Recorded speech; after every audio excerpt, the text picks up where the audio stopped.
everybody's profile, no matter how big or how small, is a platform of theirs. So no one must think, oh no, I'm not an influencer, I don't need to post about it. Everybody's just trying to hustle. If you buy a burger from your bruh, take a photo and go, yo, this burger was lekker. That 10 followers that you have, one of them is gonna go, yo, that burger look lekker, I'm gonna buy it. Quite. Then that's an extra sale for your bruh. That cost you nothing, but it helped your bruh. No one's profile is too small not to share things that they enjoy. So if you support local, by all means, like, yo, go, I like this thing. That's all you must do. So like, don't think like, oh no, I don't share stuff because I'm not an influencer. You are. Like anybody that likes or watches your story, you are influencing them. So the economy now, I feel like we're in the space we going local. Everybody like should be and supporting local. And I think that's how we grow all of this thing. It's when we start going out and supporting the small people. We began as an open mic. Young creatives simply wanting to express ourselves. As we supported each other, we started to witness the greatest within. And without knowing, we grew into a talent hub. As we began to detail our craft, we found the courage to share our gift with the world. From merchandise to the sold-out theatre productions. To all the amazing people we met and collaborated with along the way. The process of creating art helped us overcome our fears. By teaching us the power of art. We are here to tell you. We're here to tell you. We're here to tell you. We are here to tell you. We are here to tell you. It's possible. It's possible. It's possible. It's possible. It's possible. It's possible. It's possible. It's possible. I'm Chad Isaacs, and this is Raw. Ladies and gents, we have a very, very, very special guest in the house tonight.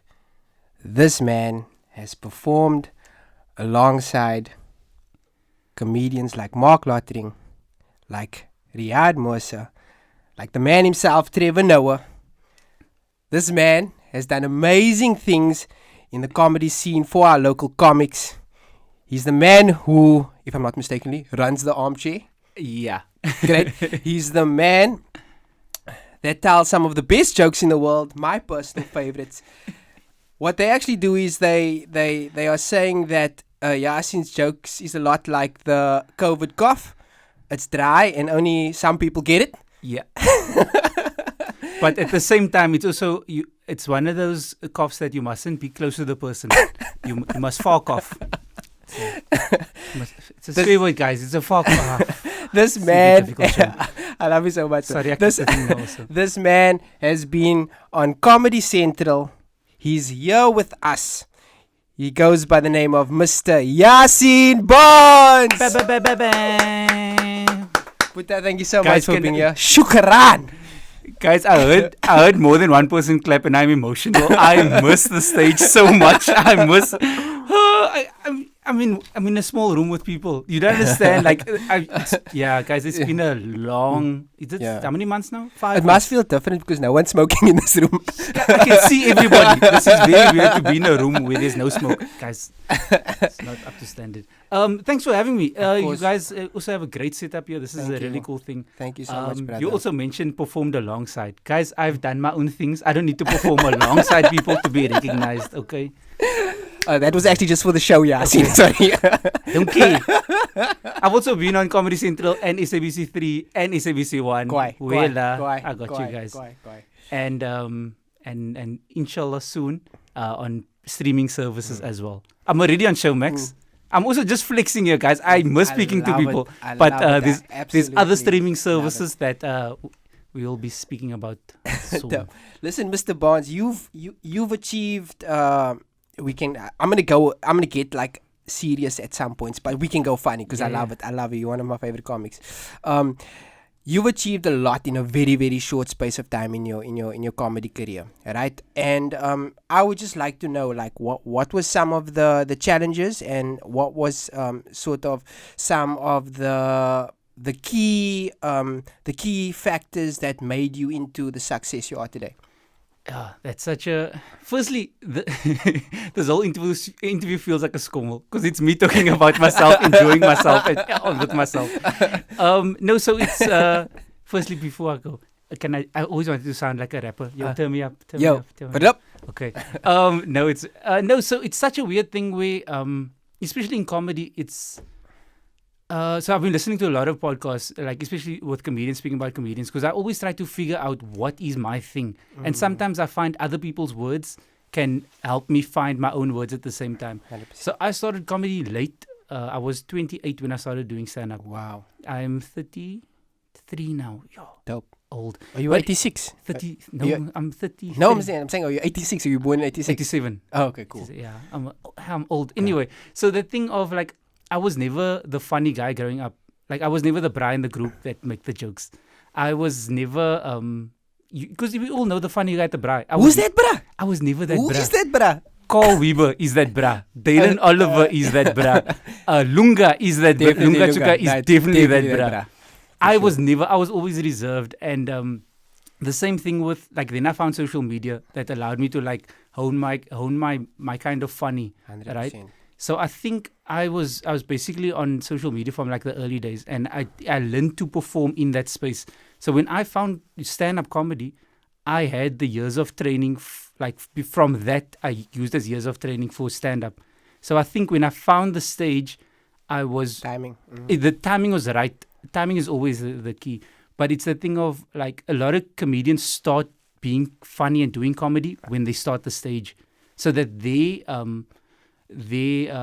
rise in their career, it happens later because they're finding the voice. So I found my voice before I started I found my voice of comedy when 100%. Before I started comedy, if it makes sense. Yes, which is not the normal process, right? If I'm not mistaken, because the normal process is sort of these up and coming comics who do open mics, and they would sort of find their style and file their way. And through social media, you kind of found yours, and before you were like launched out into the industry. Is that right? Yeah. So a lot of times when you're on stage, you realize like what is your voice of comedy, because the people will tell you what's not. Yeah, you'll find it out. So a lot of times, like the open mics, maybe there'll be like one or two every year that catch it quicker than the rest. But most times it takes you like 3 or 4 years to like actually find, oh shit, this is what I'm good at. Oh, this is how I speak. Like I like saying these things. Like I speak about topical things. I speak about throwback things. So like relevant things, whatever. And those are all like different ways of doing comedy, or like voices in comedy. So I think I was blessed to have done my work before the time. Yeah.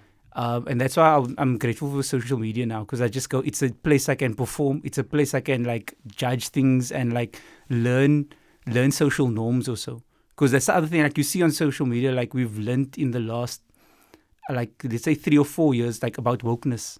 So you understand like, oh shit, I can't speak like that. I can't say those words. These things I grew up with, saying these kinds of words that were fine, now it's not. And like, crazy. So those are like things why, like I always encourage people to like, be present on social media, because you can learn about the world. 100%. And then also now 100%. When I say things, I go, okay, I've learned those things, I apply to my comedy. So when I make a joke that is maybe, it could be seen as offensive, I've taken all the things I've learned and it's not offensive, and it walks the line, and it agrees with people at the same time. Yeah. And that's interesting. Like, how do you feel about, jokes that are misinterpreted? For instance, because that's the beautiful thing about art. It's preference and it's interpretation, right? So it can be perceived, as harmful when I like through Raw, I became friends with like you and all the other guys, and then you start learn. These are just guys who want to tell jokes and make people laugh. Like the intent is pure. So how does the audience kind of? Firstly, I like that. One of my first jokes I made is that you think we're friends. But the other thing is, no, that was exceptionally hurtful. I'm joking. It was beautiful. I loved it. Keep I doing it. I'm a glutton for punishment. I was making fun of people. I can't wait to get on stage. You looked a bit worried when I said that was hurtful. I don't care. Yeah, it's I don't fine. care. I got a mic in front of me. It's your feelings, not mine. It's also the thing of when you hear someone tell a joke, you can hear that if the person is knowledgeable on the subject. Okay. So I've heard jokes about rape. Not about rape, but rape jokes. Yeah. And you go, like, if you, like, there's, like, Jimmy Carr's jokes, rape jokes. Yeah. But you hear him tell it and you go, it's wrong, but at the same time you can hear that he understands all the factors and the dynamics of it. I get it. So when you see a comedian go on stage and or like I'll say one of the local guys, and you see them do a joke that's like off topic, and you just go, maybe they don't understand, and that's why the joke doesn't work. Because the jokes, because you can make a joke about everything. Yes, I agree. There is a joke if you understand. I agree. And you understand it. I agree. Because essentially what comedy is and there's a thing that I think of, right? It's a topic. In my mind, I go, how can I tell people about this topic in the easiest way that I think about it? So I need to process it. I need to put it in a way where I go, I present it, and you go, oh, I get the thing. I understand. Why? So when, like, the thing of, like, you get comics that will make fun of colored people, for example. Yeah. But you can hear, are they making fun of colored people? Are they making fun with colored people? Are they pointing out something that goes across more than colored people? And you go, those are things you look for in a good comic. Well, so-called colored people make it very easy. That's so There's true. Lots of content to deal. But it's a thing of, again, Beautiful. so you can make jokes of like colored people not having front teeth, right? Of course. Great example. Yeah. Easy joke. Firstly, it's an easy joke. Good comics, you don't need to go for the easy joke. Yeah. It's everybody knows the joke. Yeah. Then the thing of going, do you mock the people for not having front teeth? Yeah. Do you go our people? Do you go you colored people? Do you say colored people? Do you go us? These are all words that make a joke more open. Because if you do a joke about colored people and there are white people and black people in the room, are you pointing at colored people and making us the butt of the joke? Because then that's a no-go. Of course. Because now you go like, oh, we're going to rob you. Then you go, yo, we don't roll like that anymore. I get the joke, but you go, we're more diverse than that. We'll just steal. Yeah. So you go, we'll take it when you're not looking. We're not going to force it. But again, it's that the thing of, so when you say it now, everybody understands like, yo, it's a joke. He knows the factors. Yeah. But you also get comedians who make it look like, oh shit, this is the only thing we do. We just know front people. 100%. Thanks for explaining that, because there's a lot of people out there who love comedy but don't understand the dynamics of it, right? So I think it's so important, because I know you are like a mathematician for jokes. Yeah, that's why I'm a student of this. So you understand and what makes it funny, right? So for me, like the intention, okay, that can be misinterpreted, because your intention can be poor, but just like your execution of the joke can be terrible, and then there's the interpretation. The thing is, execution is another factor, right? Because we all have moods every day. You have different energy. So sometimes you get to stage and you're like, I've had a day. Like I'm tired. Like I have sweat on my eyes that's making my eyelids heavy. And you have to perform in front of people. And you must turn up. Like I was telling you guys earlier, like I had I buried my auntie the afternoon, right? It's wild, guys. It's dark. I'm gonna try not to laugh. Yeah, right. The afternoon was in the like burying my auntie. The night I had to go do a show, and I had to be like, "Yo, I'm the clown for you guys." But you're like, guys, I've had a fucking day. Like I'm tired. I don't want to be here. But you get up there and you perform. So some days you just have off days because you're like, "Yo, my mood is not here," and then the crowd goes, "Yo, you're a shit comic," but you're just like, "Yo." There's other things. I've had a day, but when you get to perform, you need to find a way to like switch it and channel the energy properly. Because some days you get to work and you're angry. Some days you get to work and you're like, I'm ready for work. I want to do new things. I want to be edgy. And you're like, some days it works, some days it doesn't, and it's a roll of a dice. What's the dynamic of? Because that's very interesting. What's the dynamic of you up for work and then the crowd is just shit? Everybody has Monday mornings. I've had Monday mornings 3 nights of the week. When you're like, yo, I'm dressed, I'm ready. And the crowd is like, not tonight. And you're like, yeah, okay. And then you go again. Cry on the way home. It's a very slow drive home. Yo, guys. Can I ask you like a very, very personal question? And this is about comics, right? Why do comics find it so hilarious when other comics bomb? Hey, because you guys, my favorite thing is seeing comics die. Because I've seen you at the back of the armchair and laughing at these newcomers. Newcomers are the best to laugh at. Yeah. I like laughing. Firstly, I like laughing with comics. Or if I know a comic is funny. There's like a bunch of comics. Right, so I go, let's say it's Dalen Oliver, right? I know Dalen Oliver's funny. I know he's good. He's great at his job. But when I see him die, it brings me so much joy in my heart. Because in his eyes, you can see he's just thinking, going, what's happening? What must I do for this thing to work? Yeah. And as a comic, you know what that feeling is, and that's why we can laugh with Beautiful. it. So we don't laugh at the joke, we laugh at the silence of the joke dying. And then with new comics, I also love watching because it's the thing of they really think they're funny. That's the key. But also good comedy. Oh, anybody that's good at the job, it looks easy. That's the thing. So you see a professional, like someone will see a photographer, and you see a guy take a great photo, and then they go, oh, he has a nice camera. Fuck you and everything you think of, because it's the photographer's skills that's also there. So you see a good comedian, then you go, he's just talking out of his ass. Fuck off. Sorry, can I swear? You can, of course. Then fuck off also, guys. This thing is not easy. Like, we see everybody do their job, and people go, when someone is good at it, you go, it's easy. It's difficult work to get that good. This person has died on their ass. This person has eaten shit for weeks on end. And but every freelancer has eaten shit. It's fine, guys.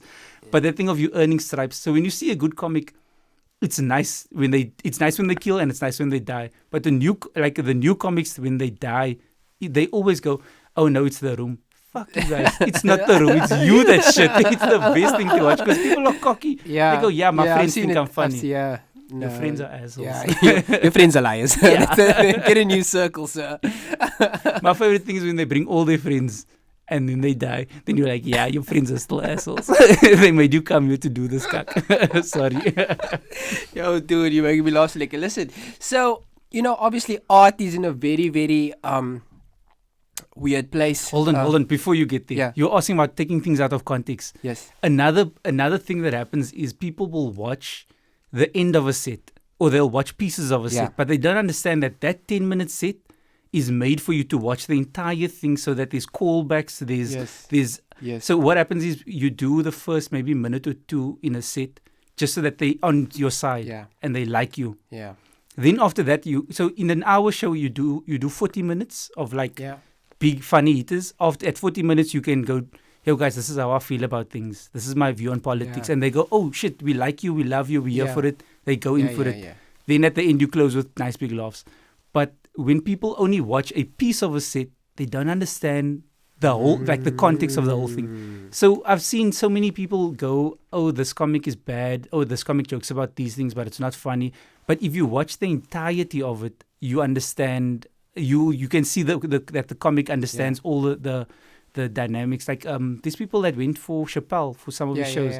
And I'm not here to stick up for Chappelle, but just in terms of, if you watch the entire show and you watch all the series, you go, oh, this guy clearly he thinks about things before he says it. Yeah. And I think it's such a weird thing because there's good comics that you should be listening to. Then there's bad comics that it's fine to 1 minute close it. It's fine. Don't ever watch them again. Yeah. But most times you should listen to a comic's full set before 100%. You judge. Before I ask you that question, I literally think that Chappelle is like the Roger Federer of comedy, or the Lionel Messi. Yeah. He's set up his punchlines. He's the way he sort of opens the door and then he gives you it's all. It's ridiculous. But again, it's a thing of absolutely ridiculous. Like what we see him as now. You must remember he's been doing it since he's 14. Exactly. So he's 30 years in the industry. By now he should be decent if he's still in the game. And he's also lived a life. He's lived a life where he's had to make choices. So it's all those things that all comes through in the comedy. 100%. Essentially, when you watch someone's comedy, it's the life they've lived before that comes into that set. And comedy should be one of those careers where you get better as you get older because of the experience. Yeah, it's experience, but also you learn your own confidence. You learn your thought structures. Because I will see something and go, I would tell a joke about this thing like this because it's my mind and my thought process. Then you get other comics that will look at it and go, I would do this approach to it. And it's that thing of going, this is how I think, this is how I tell my jokes. And that's essentially, as you get better with time, it's your thing. Dope. So my question is, bro, there's a lot of things happening in art, weird things, right? Where the artist, right, is being scrutinized, specifically in comedy, is being scrutinized more heavily than actually just that piece of art, right? What's the difference between the two in your opinion, and how should the audience interpret that specific situation? So it's weird because like comedy is an art, but also we tell tolly jokes. Exactly. Guys, it's a tolly joke, guys. It's not art. It's just a tolly joke. Calm down. So it's also the thing of people can scrutinize all they want. Like that's what the comment section is there for. Like people must say they say, but sometimes you must also just take it in. Like we can watch a B grade movie and you go, it's I can't find the right, but it basically it gets you because you go, I can just watch this with a top layer. I don't think about things. I just enjoy the thing. Why? And sometimes art must also be taken in as just that. It's a disposable break.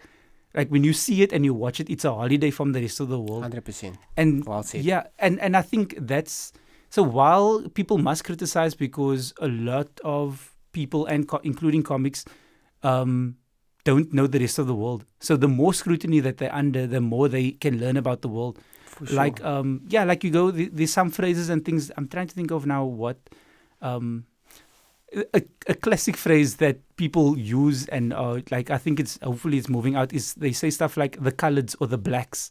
And you go like, it sounds like a normal thing to say, but at the same time you go, but that's not nice. So it's those things where you go as a culture we learn that we go, it's colored people, it's black people. So when you go on stage and you go, oh shit, I can't just say the coloreds because I've learned from the scrutiny. So you go, you're supposed to. It's a weird thing when someone gives you advice that you take some advice and there's other advice you just go, it's not Dude, nothing. I think you've answered that question so profoundly. And I think just to extend on that, I think there needs to be, so for instance, so let's say, for instance, comics, they were uneducated, they said something, they didn't mean it that way. I think it's still important for the audience to allow the comic to be remorseful and then forgive the comic. I think that process of forgiveness, whatever happened to like, okay guys, I see my mistake, I'm sorry, it's like they want to, it's cancel culture. They really want, okay, this guy can never tell jokes again because he said that about dogs. So firstly, as a comic, your job is to push the line, your own line, course. and to push the line of the crowd, because you never know where they will go if you don't take them there, because you can play it safe, but if you go, maybe I'll slip in 100%. A little dirty joke. They go with you, then you go, okay, the barrier's moved, I can push more. And it's the tango that comes with the job of like you're supposed to push the edge, but when you learn that you've crossed it, you must be able to step back and learn. Yeah. And it's essentially why comedians do jokes for months before it's polished, because you like every time you do it, you're like, oh, that's not the way, this is the way, oh, that is the way, and you start doing a dance of like refining something into like a shiny marble. But at the same time, the comics must want to apologize, and they must learn. And cancel culture is such a fucking weird thing, guys.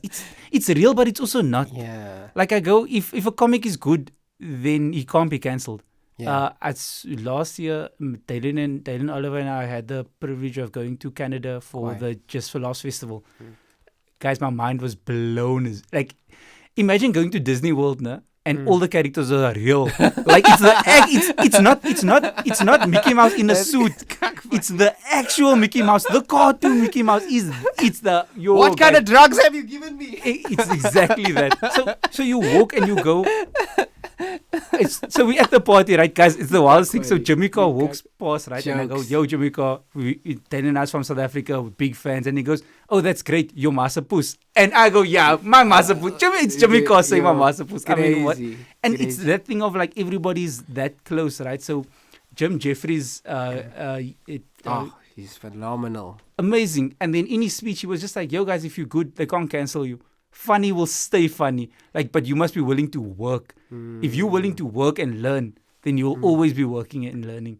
Like, it's that thing of always putting it out there and going, oh shit, not that way. Oh, this way. That's a bit too harsh. That's a bit, okay, cool. Those things. Yeah. And I think that thing of like, if you're good enough, cancel culture won't affect you. Yeah. I think that's like the main thing of like, you have fans who understand you, and when they allow you to be, then it's fine. Yeah. Also, sorry, when people apologize, the internet doesn't want apologies. Yeah. We've seen it, all of us, the whole world has seen people go, oh, I'm sorry for this thing I did. No one goes, oh, let me share this apology. No, that was well said. I really appreciate it. People will share you fucking up, but people will not share your apology. People don't come for, like, that's not scandalous. Why are we so terrible? We are all assholes. As a whole community of the world, we are assholes. Yes, always been ironic for the thing for me. The people that are commenting are probably the most demonic people. If you have time, do you think that Trevor Noah is leaving comments on YouTube? I probably don't think so, bro. You don't read the comments. No one must read the comment section. Please, guys, if anybody that makes work, don't ever read the comment section of your work. It's called post and run. Yeah, it's nut and go. That's the leave the work and run. Yeah, but it's a thing of like the comment section. A lot again. We've all had critics who not understand our field, tell us how to do our jobs, and you're like, no, guys. I know who to take advice from. I know who work. Like if you've watched enough comedy if you tell me something about comedy, I go, let me listen. I'll listen to. I'm not gonna take the advice, but I will listen. Then after a show, then someone will come to me. He's like, you know that joke? You must do it like this, and you're like, who the puss? Sorry, guys. I haven't spoken in a long time. Please it's just some. It's expression. It's a form of expression. It's not a swear word. It's just an adjective. It's 100% an adjective. It's like when I say, like you've heard me say the word kak, right? And the disclaimer is, it's just a word that describes something else. Yeah. Like something is ugly, but something can be kak ugly, and there's a difference between the two. Same with puss. Sometimes puss is just the right. Yo, guys, you can't be in traffic and go, oh, you stupid. No, that man is a puss in traffic. It's the right word to use. And even right now, it's puss cold. Yes. I love it. Yeah, guys, it's not cold. It's puss cold. I love it. I'm sorry. Love it. I was love sorry. it. Okay, listen. So you were talking about the comedic process for the audience out there. Can you briefly explain what the normal process is for a comedian? Median, yes. It was all of those drugs that we did. Then we saw those creatures from Walter's. So explain like what the normal process is, and like obviously with the pandemic now, what do you think, in your own opinion, what's the process going to look like moving forward for comics? Are you talking about writing process? No, just in terms of writing, but also like performing, like the way that you detail and sort of polish and then do a bit and then work on that bit or throw that bit away, kind of vibes. So I can't speak for other comedians like process. My own process is, so firstly, I think in jokes. Like I will see things and it's like, yo, there's the joke. Where's the joke? Where's the joke? Like I live in that world. It's very tiring, but that's how the brain is mapped out.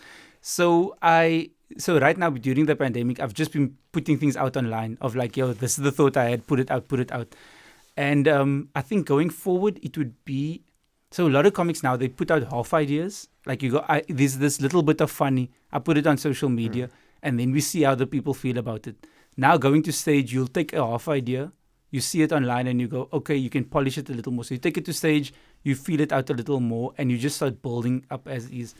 Personally, wherever I go, I write down the jokes and then some of them work, some of them don't. Take it to stage and then it's a thing. Because again, online someone will click like, right? Then on stage they will not laugh. Yes. So it's a thing of like it's two different platforms. Which one would you prefer? The laugh or the click? The laugh. The laugh. That is cocaine. Like you don't understand. After a show that went well, I can't sleep until 1 or 2 in the morning. Great. Like that's the buzz that happens. Okay. Where I go, just me thinking something, giving it to these people, and they went with me on that thing. That for me, and like the feeling of like we made a connection and the warmth and the love that we've shared. But it's an honest laugh. It's not a laugh from the comics at the back. Yeah, it's a real laugh. It's a real laugh. Comics at the back. Comics don't laugh for other comics. They just go, that's funny. I knew. I'm glad you said we that. We just go, that's funny. Because this is what I've noticed at Raw. That's funny. Good joke. Yeah. That's if they don't laugh. Because that's funny means that's a good joke, firstly. It also means it's well prepared. It also means, fuck you, I wish I thought of it before that. You're just like, it's funny. Like there's so many times I hear a joke and it's just like, I wish I wrote that down. I wish I thought of it before you. Or that thing of going, I could do it better than you. But it's your joke, so take it. It is for me. But it's just, so that thing of like, that's the conditioning of a comedian where we're so like desensitized to laughing loud. There's only a few things that make me laugh loud. Yeah, it's very weird things also. But I think nothing beats a live show. We've all been to, like, it's a thing of, like, you can listen to a band for years, but when you see them live, that's a memory, a thing that you've shared forever. Like, that feeling is forever your feeling. So with that sort of it's a beautiful analogy, but let's maybe extend it a bit, because I think the only difference in my own understanding with bands and comedy is that with bands, when you see a comic, you would want them to play the hits, the stuff that you know, where with comics you would want new fresh stuff. you want fresh. How's that dynamic? And so that's the thing of like, you have to have something fresh in the set all the yeah, time, in the arsenal, just so that so you can do the older things, so that if someone has seen you previously, you're like, when they see it, it's kind of polished. Okay, quite. So you must be working on all the jokes that you do. So you go, okay. Or maybe a slight variation. Yeah, you go into it differently. They don't see it coming so quickly. That's what she said. But it's also the thing of, but yeah, it's just that thing of, I think you in a constant process of writing. And I think that's where comedians come in, and you go, you can get lazy to do the same jokes as is, like do the perfect set. But when you want to connect with someone, you must give them something that's in the moment. 100%. Like, I can tell a joke straight up, but when I do a crowd interaction, it's a different kind of magic. It's crazy. Like when I go, what do you do? And then whatever your job is, I link it to a joke. Why? That person goes, that joke was made for me. Yeah. It's mine. Like, I don't care about anything else. But also, it's the moment, right? It's the moment. It's the moment. Because even if that was videoed and you watched it back, you'd be like, oh, that was actually not that funny, but everyone was laughing. It's crazy. It's mine. It's a thing of when they roast you at a comedy show, you're like, I don't care. It's for me. They spoke to me. Like, I'm a part of the show. Tonight, everybody here I'm a part of it. Quite. And I think that's the beauty of, like, doing live shows, is that it's only the moment that matters. Anything else is it's beyond the world. Everything out of the room doesn't matter. When you laugh, the thing is, when you laugh, you can't think of anything else but the thing that made you laugh. Quite. It's a holiday from cuck people, like the spaces. So like, what do you think is going to happen now with the pandemic? Because we've clearly explained how important live is to comedy. Like, with that being restricted now to only a few people, how is that going to affect comedy moving forward? I think people want to go out. I think people are very concerned of the world, which is great. I want people to take precautions when they go out. Everybody, whether it's going to a show or you're going to the shop, take precautions. But also, again, like I said, it's a holiday, and I think comedy is it's the necessary break that people need. So important. Because when you go to the show, you don't even think about corona, because you go, I'm here enjoying this thing. Dude, and you're getting all of these natural hormones, all this serotonin and oxytocin. It's good for the skin, guys. It's good. And and you're laughing and you feel, dude, the reason why I love comedy, whether it's good or bad, right? Because comics have shown me how to laugh at bad comics, and I would be forever grateful for that. But the way that when you just laughed for like 45 minutes straight, and it's laughing with a brasser. You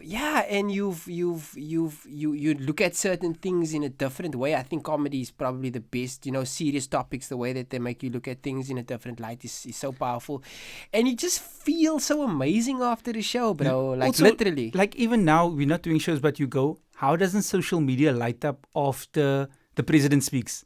Yeah. Where you go, everybody's in the jokes, and you're like, things are pumping. Everybody, like, people, not funny people, are like coming with funny, and you just go, this is what comedy can do. Because you can, if the president goes, these are the announcements of what you're allowed to do.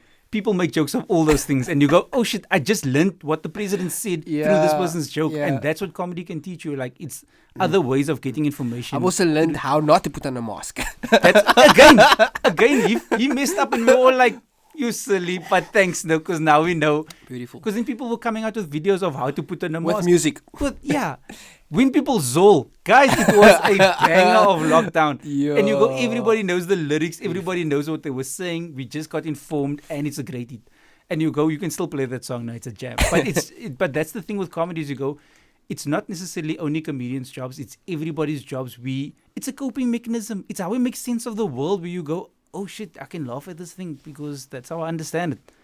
And do you think, where comedy is right now, specifically in Cape Town, right? Let's maybe talk pre-COVID, right? Because obviously this is a new thing. We don't know like how long it's going to be here for. We don't know what the It's after very effects. exciting though. Yeah, I feel like there is no, like, this is post-COVID in the sense of like the pre-COVID, and there is no like, oh, when this thing is gone. Like, it's a new world now. Like, everybody's starting like, oh shit, we're hustling from scratch now.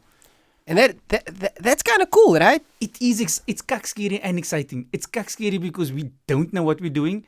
But for me, I just go, I've never known what I was doing. Like, I'm doing this whole career. Hey, guys, no one knows what's clapping here. We will take that part out for the sponsors. Yeah, as I'm sitting here, my leg is pointing. So you guys, you can't see me, but yeah. But it's just that thing of like, no one knows what they're doing, and that's the great thing because we all just trying to figure this thing out. And I think, you know what I've always loved also about the comedy scene, I've always felt like the comics always had, you know, compared to the, like, Raw was unique because it had a whole lot of different genres. So you would have poetry, you would have singing, you would have comedy, you would have dancing, beatboxing, etc., right? Bands, whatever. But I've always felt that the comics in Cape Town specifically, always, like, they all knew each other and they all had like this togetherness, this oneness that I always really loved. I always really loved it. And I'm sure there'll be exceptions. That's on the outside, yeah. Oh, is that on the outside? Okay. No, but it's a thing of like this thing only exists because it's shared. I feel like that's the Raw culture as well. I think there was a comedy WhatsApp group also at one point. Yeah, but it was not good, I guess. But it's just a thing of like the more comics start, the more we find good comics, and the more this thing grows, everybody grows. Oh, that's my philosophy as well. Yes. Some people don't feel that way, and it's fine.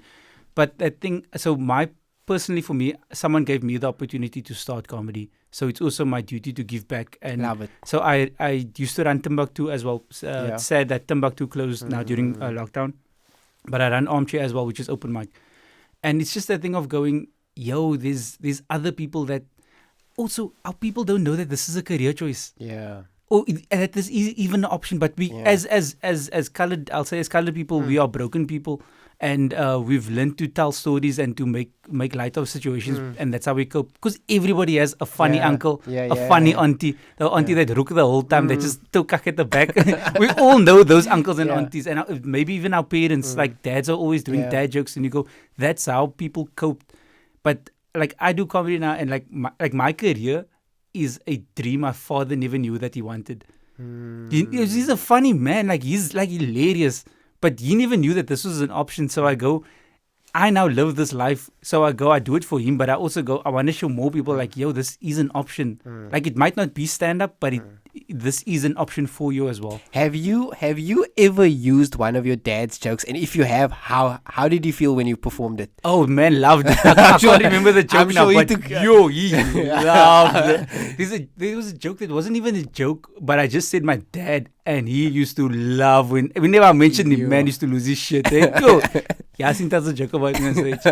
Such a puss. But anyway, but I think that's what comedy moving forward now is. You just go, we're all trying to figure this thing out. We're all trying to like start new as well, and we're all just trying to look out for each other.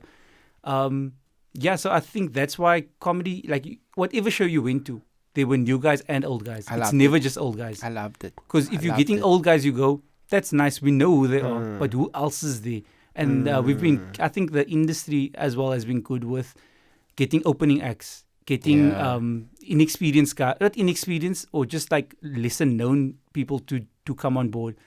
So like I've opened for Nicky Rabinowitz. I've like with Marcos, I've done his shows. I've toured with Riyadh also, and it's all like.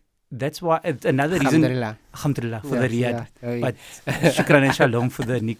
But it's just a thing of like of the bigger guys going, like I'm doing a thing, come get 5 minutes, and that's been like the industry, and that's been a big part of my growth, is where the bigger comedians have seen me and go, take this opportunity. There's a thing for you. Why don't you try this thing? And I think that is something that should be passed on to in every single art form or any form of creativity in this industry, because that form of succession is so important. Even in business, dude, like your business will die if you don't teach someone how to do the things that you do. Because eventually you'll either get old, you'll get bored, you'll be uninspired, or you just want to have the energy for it. So we need to groom the people coming up, because no one has energy like the young. It's undeniable. I was just saying, you also can't talk to comedians about grooming, because Bill Cosby is also being grooming, but that's another story. But it's really just like opening the field up. Like again, so I believe in Rizq and Tawakkul, right? Rizq is like the gift of Allah, or the gift from God, and it's like what is meant for you is meant for you. Right, you won't get less. Yes, you will get what must be given to you. So if someone takes a piece of it, that was part of the plan. Tawakkul means it's Allah's plan. It's written. You can't fight. You can't get upset. That's the plan. So at some point you must give up, like going, oh no, if I keep this for myself, then it means I will get the best. But you don't grow when it's only for yourself. 100%. Because sometimes you'll see I'll see a younger comic do a thing that I didn't even think of, and I'm like, yo, that's dope. Like, that's a really, like, this person thought of their own thing, and then it inspires me to go, yo, what else can I do that's on my tip again? So it's the constant culture of learning from everyone, and you don't lose when you share. 100%. And I think, just in that mindset alone, right, when you have two choices, right, especially if you now running the open mic and you see like this comic, and maybe it's a newcomer and he's so dope, you and it's maybe starts making waves and whatever, starts getting brands on board, you always have two choices. It's either admiration or jealousy. You have two choices. And I kind of think whenever you lean towards jealousy, it's going to bring out the worst in you, and then the total opposite for admiration, you then become friends with this person, and then this person tells you, yo dude, I'm your biggest fan, you inspired me. And I think that push and pull is so important for our industry. And that's what we try to do with Raw, is trying to bring a whole lot of people together, even though they were in their infancy, the beginning stages of the artist life cycle. They could then break all barriers, and now they can say, do you remember when we started at Raw 3 years ago? Like, we performed that night where I bombed like shit. But listen, I'm having a show at the Baxter tomorrow, like, if you're keen for 5 minutes, and that's what we try to do, dude. And it's a thing of, like, I've worked with younger comics where they've gotten opportunities, and then they go, yo, Yaaseen, I'm doing this thing, can you come on board? Then it's a thing of it will get paid back. Like, it's 100%. The world is balanced, right? The world will give you what you must get. So there's many times where I won't say I've helped comics, but I've maybe helped them get opportunities, and then they've paid it back where they're like, yo, I got a gig, do you want to come through? And then it's the shared thing. And again, I can't control what other people must get. Like, God has given them what they must get. I'm not here to police anyone's money. Like, that's your money, go spend it. And also, if you're jealous, because the problem with your social media is that we watch from the sidelines. Oh, yeah. And social media will make you think you're doing fuck all with your life. Yo, you know how many times you're going through people's stories and you're like, this man got this car. Yes. Yo, they did this gig, they got that, they got paid this, they're getting this drop. Then you're just like, what am I doing? But you're like, that can make you bitter, but it must actually make you go, it's possible for me. Yeah. When my career and my life, I want people to go, yo, that's possible for me. I love it. I don't want that, but I want that for me. I love that. Does it make sense? And we're all about that, brother. And before I ask my last question, let me just tell you, I'm a huge fan of your career, bro. I wouldn't say huge, I mean, much smaller than about 10 centimeters. But you've done amazing things. Your one-liners, your punchlines, the way that you are a sort of lover, but also an executor of great comedic jokes. I just grand your vibe. You have a liquor vibe. You're funny. You've also, I must thank you for always graciously performing at Raw. Whenever I asked you, bro, you have status in the industry. You're a very humble guy. You don't need to perform at Raw, but you've always done it so graciously. So I have to thank you for that first and foremost. And before I ask my last question, can you please tell these guys where they can find you? They can find me on guys, I'm not going to go anywhere for a long time. You can find me on social media. You can follow me on the path of Islam. Just trying to make more Muslims while we're here. And I'll be at the mosque on Jummah. Only 50 people allowed. But anyway, that's another story. But yeah, guys, my handle is Yaaseen. So it's an ugly handle. Like, I hate it now but I thought of it when I was a lighty, because I'm old in social media. it's Yaaseen. So it's YA_A_seen_him. Do you know it? Do you know the song from MC Hammer? Tell me, have you seen her? Yes. Now it's from that. Oh, okay. Tell me, I seen him. No, sorry, guys. But yeah, it's seen him. Also, it will be in the things as well. It will be at the bottom here. If they can afford the graphics. If it's not here, guys, please comment to say that they must put it over here. Please, guys, we need not funding here, for any sponsors and private investors. We need funding for the show. We're really struggling out here, guys. It's been tough. Yaaseen Barnes is very expensive to get on the show. In this economy, guys. Yaaseen, it's been a pleasure. Last question for tonight. How do we make the industry a better place? I think it's firstly, guys, it's supporting local. I think supporting local by means of supporting yourself. Of like, yo, guys, if you think you are good and you believe you are good, make the content, like, put it out there. Like the first stage, everybody has a stage. Their phone is the stage. Like, I feel like during lockdown now, everybody must just go, I'm going to record myself, put it out there. I also say this as a hypocrite because I struggle to put my own content out. No, but like, you put it out there. You just start putting it out and you start feeling what your vibe is. And then, like, so now we'll be starting going to stage now as well. I don't know are you guys going to stage soon? Maybe. We're still thinking about it because of the experience. As long as if we know that we can execute on the experience that we want, we'll do it. Yeah. Without a doubt. It's also the thing of you can't make money because it's only 50 people.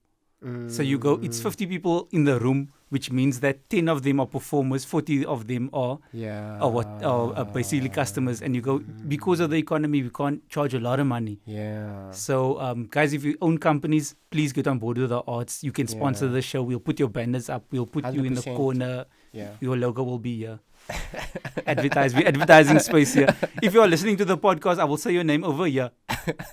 But if you are watching the video, it will be over here, guys. That's where we'll put the logo.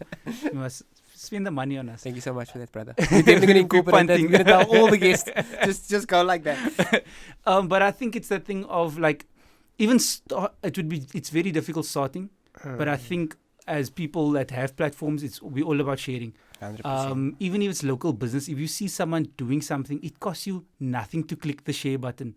Even if you're just on the timeline and you're like, oh, my friend is starting a burger company, click share. That's all you must do. And you must buy the burger. That's the cut over there. No, but it's a thing of going, everybody's profile, no matter how big or how small, is a platform of theirs. So no one must think, oh no, I'm not an influencer, I don't need to post about it. Everybody's just trying to hustle. If you buy a burger from your bra, take a photo and go, yo, this burger was lekker. That 10 followers that you have, one of them is going to go, yo, that burger look lekker, I'm going to buy it. Why? Then that's an extra sale for your bra. That cost you nothing.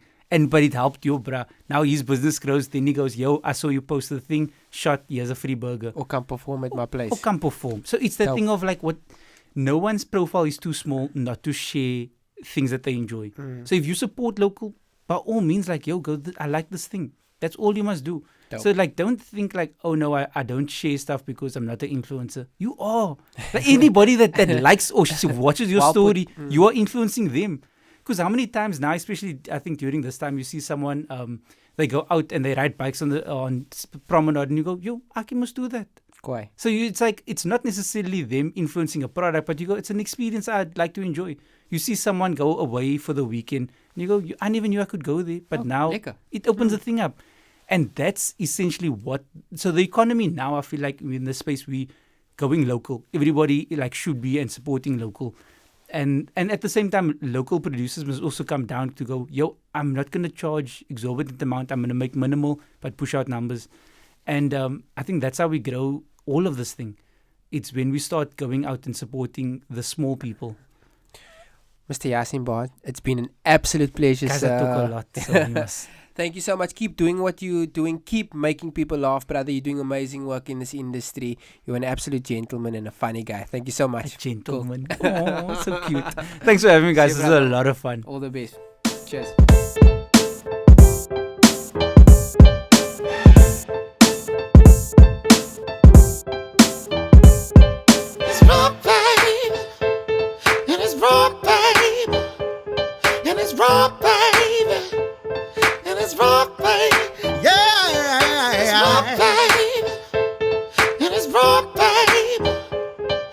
raw, baby. And it's raw.